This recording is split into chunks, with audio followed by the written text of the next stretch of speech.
to Khajuraho, because I think there may be some questions here and some questions about why this temple is important. And I want to get you to at least the next object on the list as well.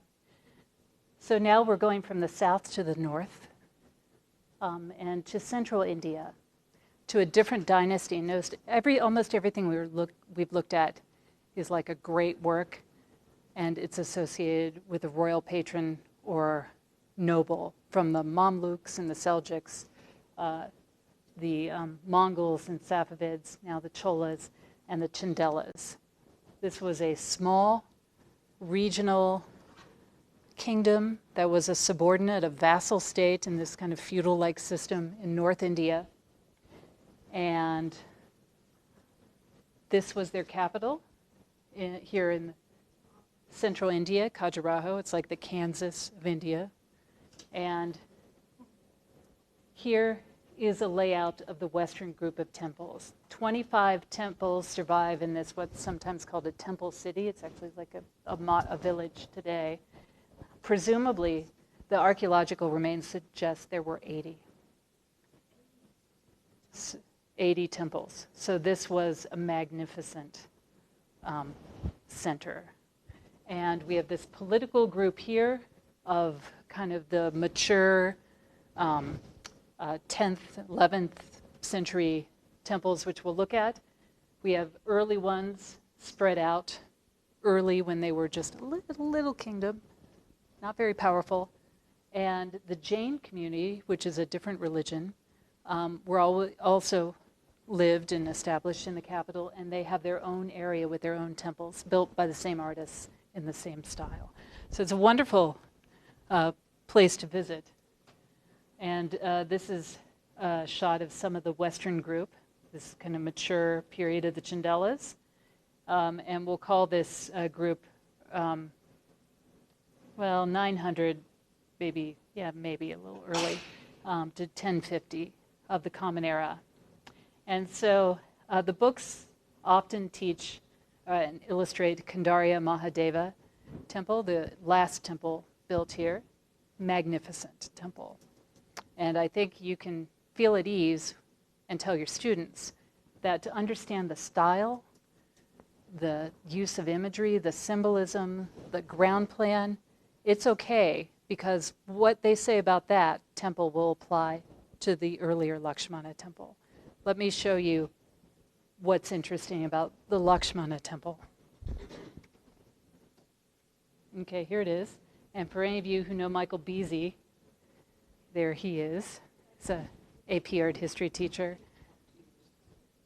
So the temple, compared to Kandarya Mahadev, it's a little bit shorter. It's earlier, probably constructed 930 to 950. It's consecrated in 954. It's interesting to us because the floor plan's a little bit different than most of the other temples at Khajuraho. So it still has the same idea of the pillared hall, the mandapas, in front of the inner cella where the main deity would be, and we'll show you that. But it also has 4 sub-shrines, one in each corner. And this is what's called a Panchayatana plan. I think I put that on your handout, so you have the spelling.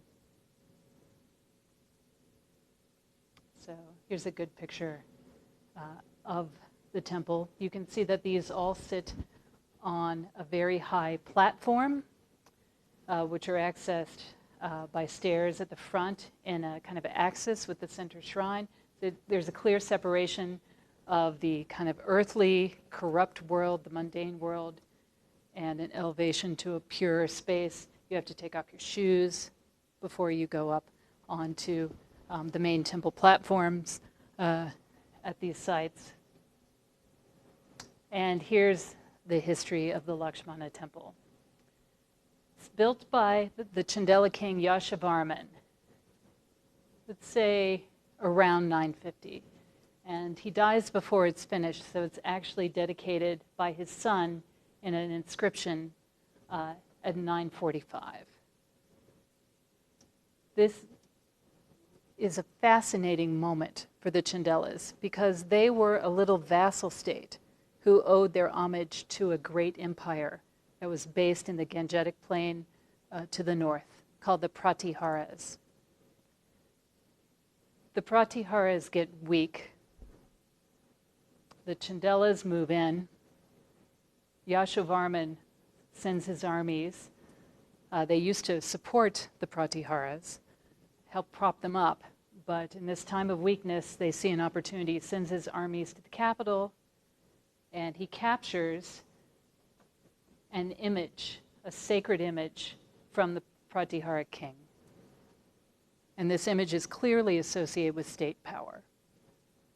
And he brings it back to the capital, and he builds a temple for it. And that's the Lakshmana temple, and that marks the rise of the Chandelas from a vassalage to a dynasty, a kingdom in their own right, the fall of the Pratihara Empire, and it's symbolized through the building of a temple and the icon that it held. And look at the story of the icon. This inscription from 945 tells us an amazing story, supposedly given first by the king of Tibet to the king of Kashmir as a diplomatic gift, a beautiful icon. The image was then taken by force by the Pratihara king when he invaded Kashmir and made it part of his empire and taken to the state capital. And then the Chandelas overthrow them and take it, and they form a little empire of their own. So the icon of the temple is a symbol of their kingship and their authority. So who is it? And I drew a little map. Tibet to Kashmir to the Pratihara temple, that was this big green here, Kanauj.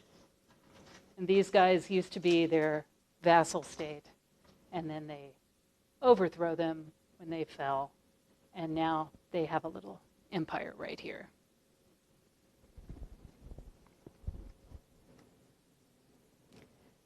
So this is on the dedication of the Lakshmana temple. May that Vaikunta, which is a Vishnu, form of Vishnu icon, protect you who frighten the whole world with his roaring, and who slew the 3 demon chiefs, Kapila and others, and who possessed of one body, bearing something I mistyped, and produced the howl of the boar and the man-lion. These are 2 forms of Vishnu that you see here, lion avatar and boar avatar, and human form in one image. That's Vaikunta, this very special form. So Vaikunta combines these in a single image. This human form with the peaceful face is the main image. Narasimha, the man-lion avatar of Vishnu, and Varaha, the boar. And what you're looking at, however, is not that icon.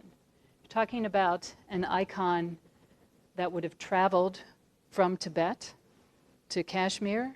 It was not a giant stone relief carving that's hundreds and hundreds of pounds.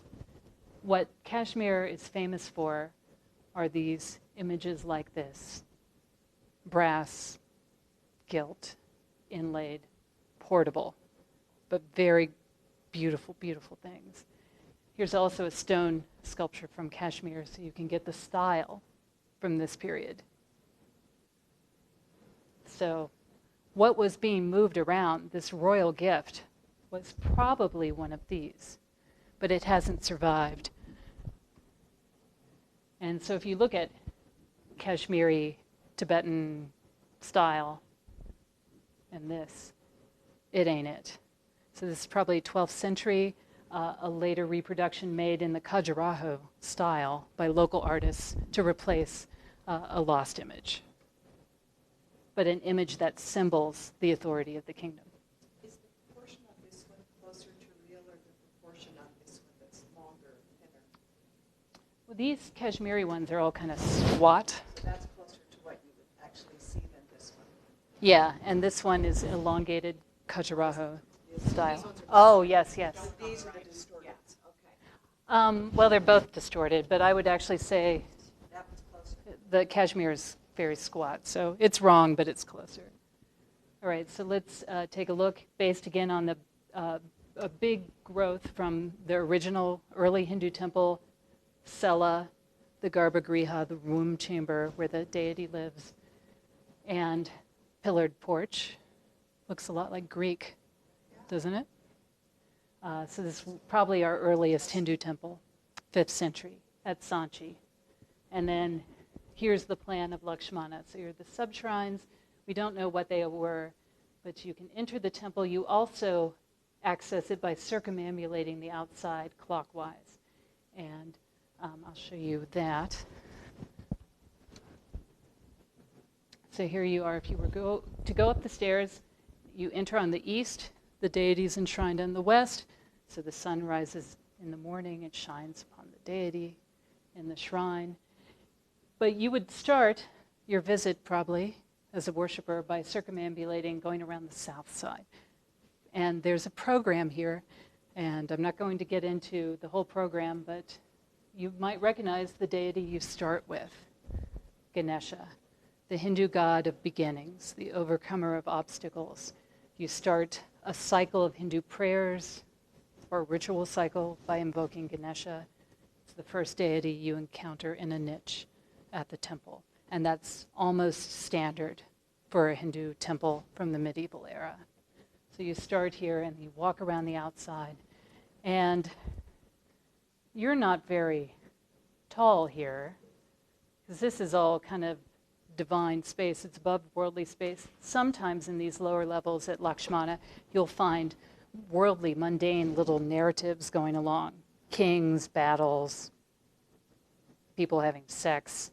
But mostly that's somewhere else, and we'll get to that. Here's a good sense of the elevation on the platform. And so you can see there are very clear bands of decoration there that are kind of specific. So this is the kind of platform, and the real temple where the divinities began to appear is being supported by crouching elephants. See here.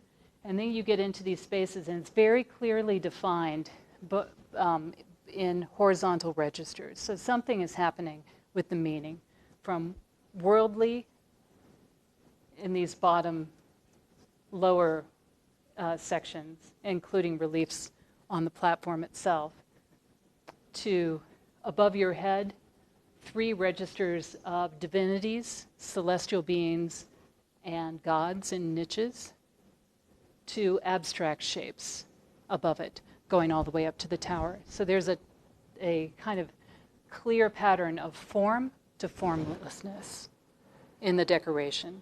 You're leaving the earthly world behind. Then you have this band of the celestials. And then you have this formless pinnacle.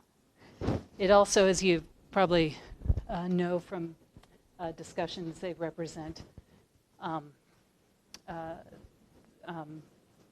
the cosmic mountain where heavens and earth meet. And at that point, there's no form, just abstract shapes. This gives you a sense of the temple scale.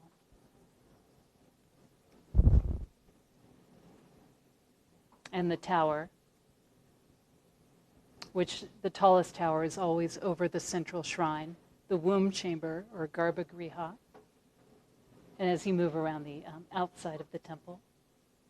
And this really is the first mature Nagara temple at Khajuraho, the first mature Khajuraho-style temple.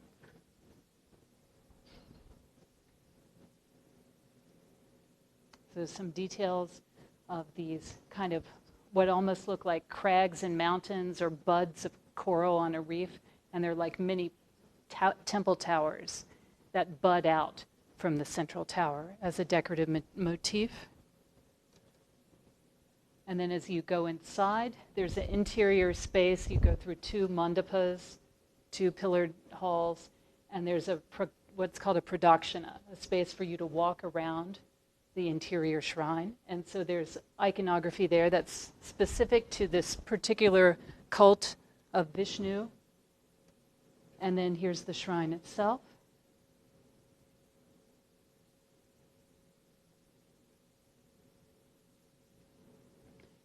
And I think a good comparison for Khajuraho would be Angkor Wat, also dedicated to the god Vishnu, not that much later in date, a couple centuries,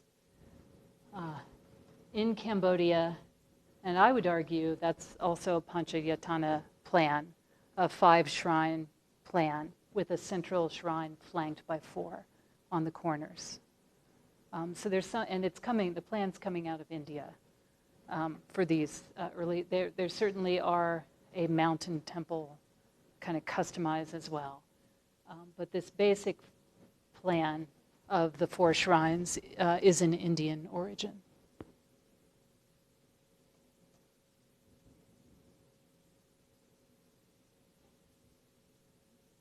And now the issue that everybody wants to know. So I gave you an article about that where Vidya Deheja just runs down all the possible theories for the imagery.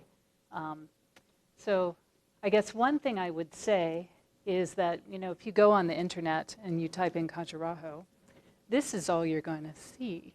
And so I think a lot of people have the impression it's the entire temple. And I think you saw earlier, it's only 3 registers, 3 of figures. And it's not even all of them that are engaged in such practices. So it's clearly in this realm of these perfect celestial beings. But why are they there? That's a great question. I don't think there's any agreement among scholars of, for sure, what one reason, and there may be multiple reasons, but there's a couple good theories.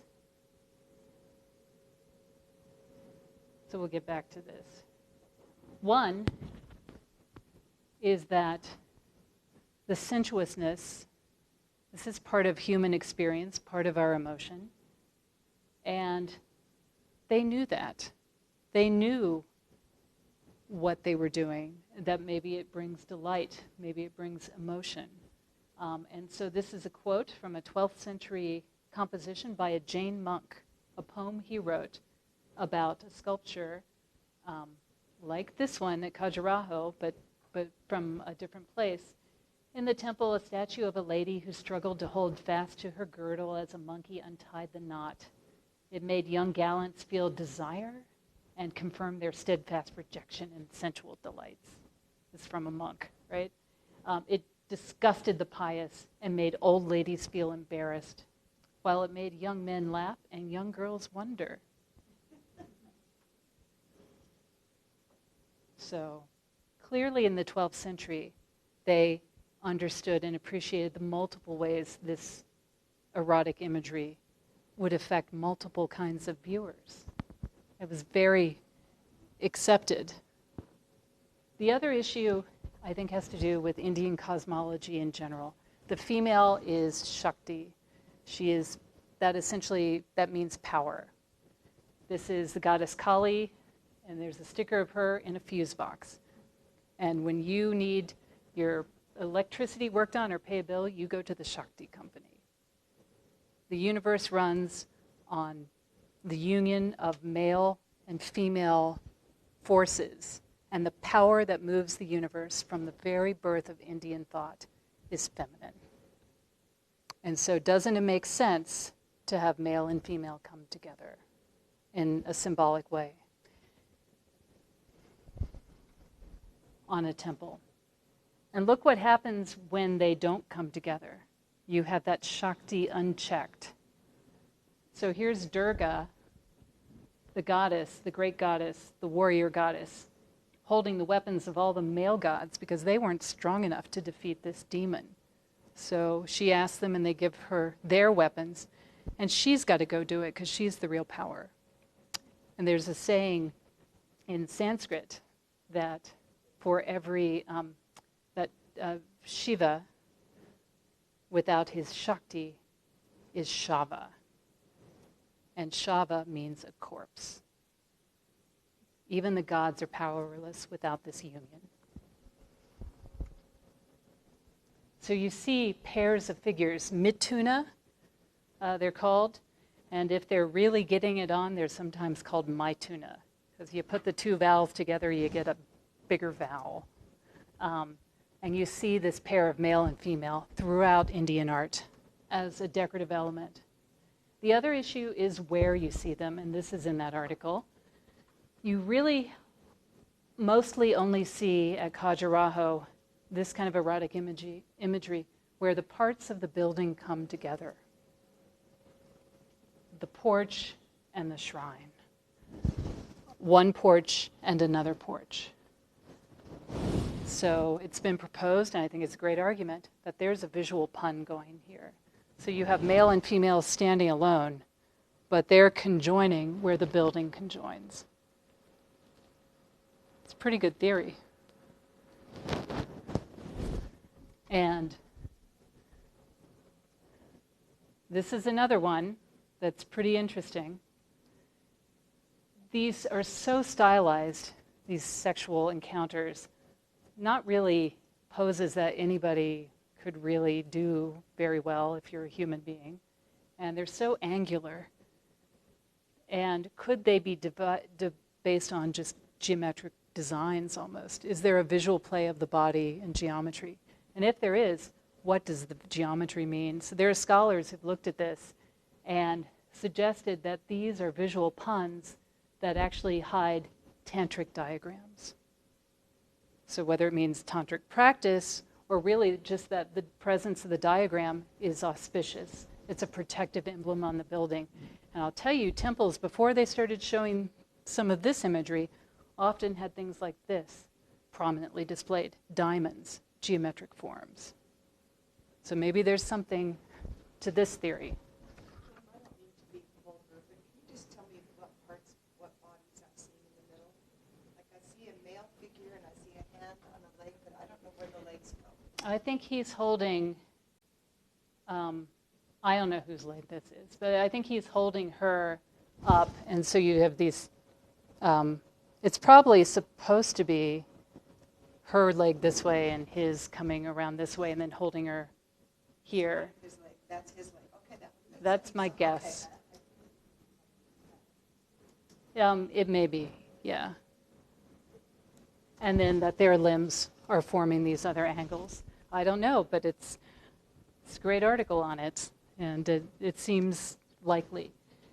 And then just to say you can't have Shiva without Shakti. So this is the Nataraja Theater in Ahmedabad, famous old theater, and they happened to be showing Charlie's Angels, which translated in India as Shri Shakti, Tri Shakti, the three Shaktis. Badass.